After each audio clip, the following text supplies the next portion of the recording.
न कोई सैटेलाइट, न कोई डिजिटल हैकिंग, सिर्फ दुश्मन की जमीन पर मौजूद हमारे जाबाज अंडरकवर एजेंट्स जो एक सबूत के लिए अपनी जान दांव पर लगा रहे थे।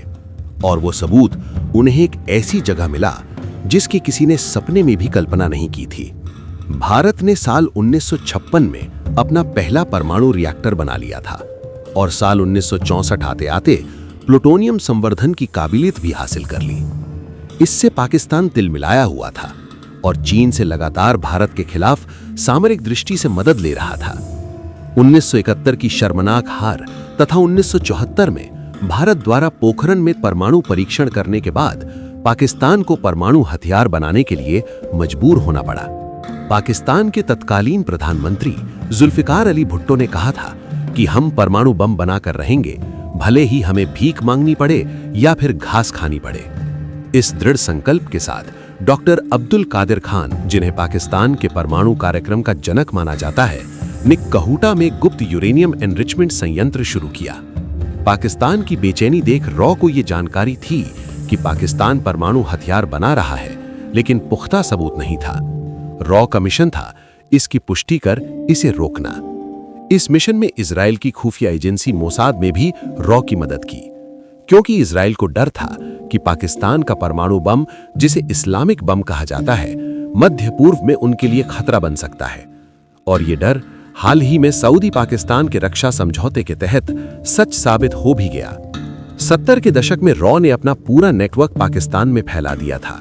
इसी दौरान पता चला कि चीन और फ्रांस की मदद से पाकिस्तान ने भी रावलपिंडी के कहूटा में खुफिया परमाणु संयंत्र शुरू किया है। इसके पीछे पाकिस्तान के परमाणु कार्यक्रम के पितामह वैज्ञानिक A.Q. खान का दिमाग था। अभी तक ये केवल अफवाह मात्र थी, लेकिन भारत की रॉ और इजराइल की मोसाद एजेंसी इस परमाणु कार्यक्रम को लेकर चिंतित थी। अमेरिका ने दबाव डाला तो फ्रांस ने पाकिस्तान की मदद से अपने हाथ पीछे खींच लिए। उस समय रॉ प्रमुख रामेश्वर नाथ काव थे, जिन्हें काउबॉय के नाम से जाना जाता है। रॉ के जासूसों ने कहूटा में परमाणु गतिविधियों की अफवाहें तो सुनी थीं, लेकिन पुख्ता सबूत जुटाना मुश्किल था। कहूटा संयंत्र में घुसपैठ करना लगभग असंभव था, क्योंकि इसे पाकिस्तानी सेना और ISI ने कड़े सुरक्षा घेरे में रखा था। रॉ ने एक अनोखा तरीका अपनाया। उन्होंने पता लगाया कि कहूटा के परमाणु वैज्ञानिक एक स्थानीय नाई की दुकान पर बाल कटवाने जाते हैं। रॉ के जासूसों ने बड़ी ही सावधानी और धैर्य से इस नाई की दुकान से पाकिस्तानी वैज्ञानिकों के कटे हुए बाल इकट्ठा किए। इन बालों को भारत लाकर प्रयोगशाला में जांचा गया। उनमें रेडिएशन के निशान मिले।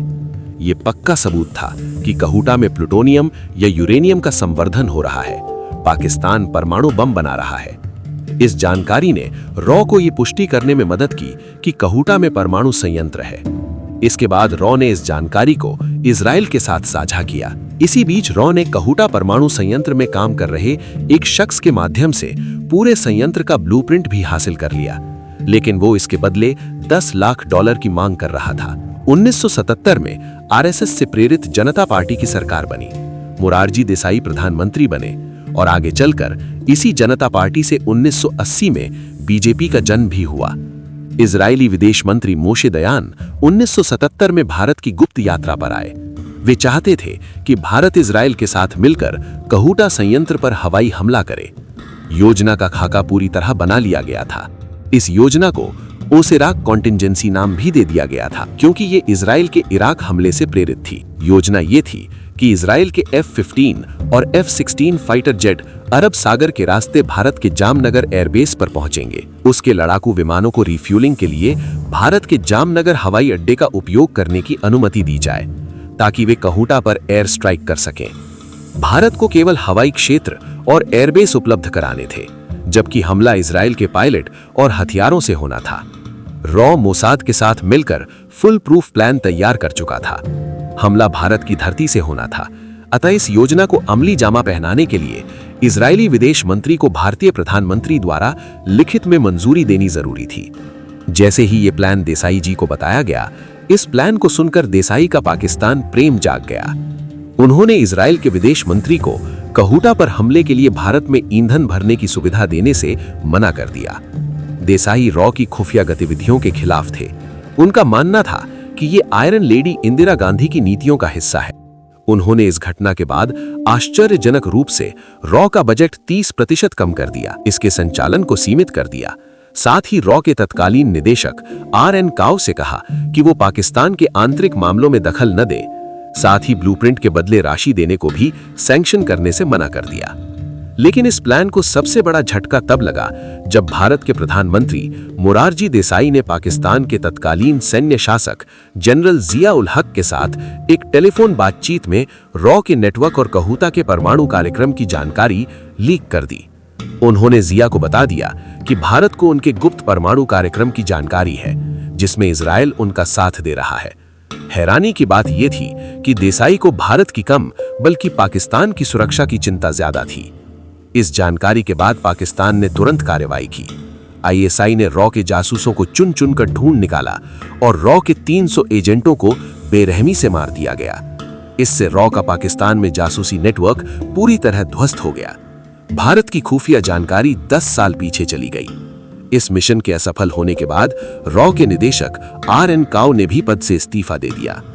ऑपरेशन कहूटा के विफल होने के बाद पाकिस्तान ने अपने परमाणु कार्यक्रम को और तेज कर दिया।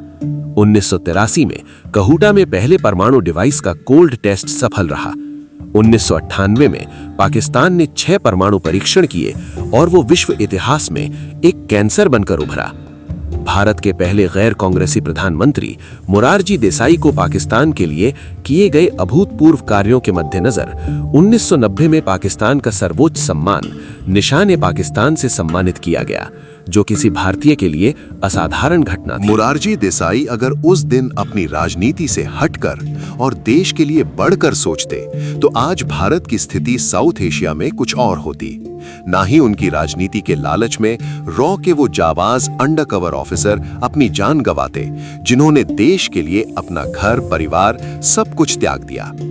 आप इस विषय पर क्या सोचते हैं? अपनी राय कमेंट बॉक्स में जरूर लिखें।